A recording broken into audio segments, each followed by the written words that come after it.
I'm Kate Kelly with America Comes Alive, where you'll find great stories simply told. Who invented the can opener? That's a logical question, but first someone needed to invent the can. In America, colonists arrived knowing the importance of food preservation to get them through long winters. They sometimes salted, smoked, fermented, or pickled food to preserve it. They also used root cellars to extend the life of some foods.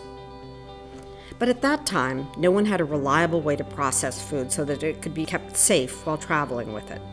The problem was worldwide. Enter, of all people, military leader Napoleon Bonaparte.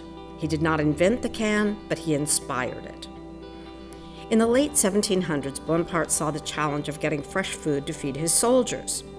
He offered a financial reward for anyone who developed a preservation method that permitted the military to travel with food for the troops. Several years later, in 1810, the prize was awarded to a French chef and candy maker, Nicolas Appert. He learned that if he sealed food tightly in a glass jar and heated it, the process sterilized the food and preserved the contents. Glass was not ideal for troop travel, but Appert received the prize for perfecting the storage system. Shortly after this, a British merchant named Peter Durand received a patent for the world's first can made of iron and tin. By using Appert's sterilization method combined with Durand's can, food could now be prepared and kept fresh for travel in containers that were not going to break.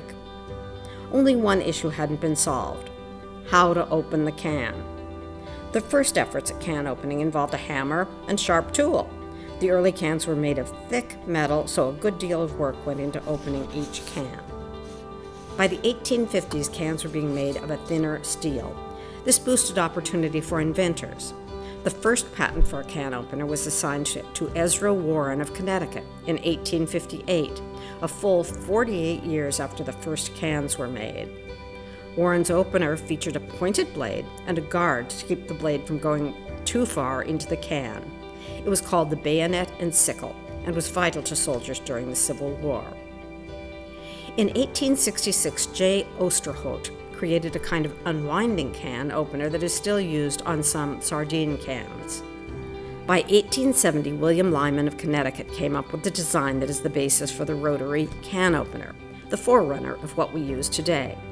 The first one involved a sharp rolling wheel that would cut the rim of the can when the stabilizing arm of the opener pierced the exact center of the can. The disadvantage was that the tool had to be adjusted for each size of can. In 1925, a final improvement was made by the Star Can Company of San Francisco. The company added a second cutting wheel, one that fits below the rim of the can. Together, the two wheels squeeze together to give a steady, smooth cut as the opener rotates. Two more inventions complete the story.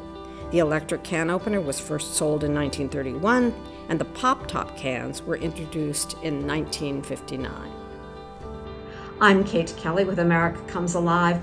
Look around and see what inspires you.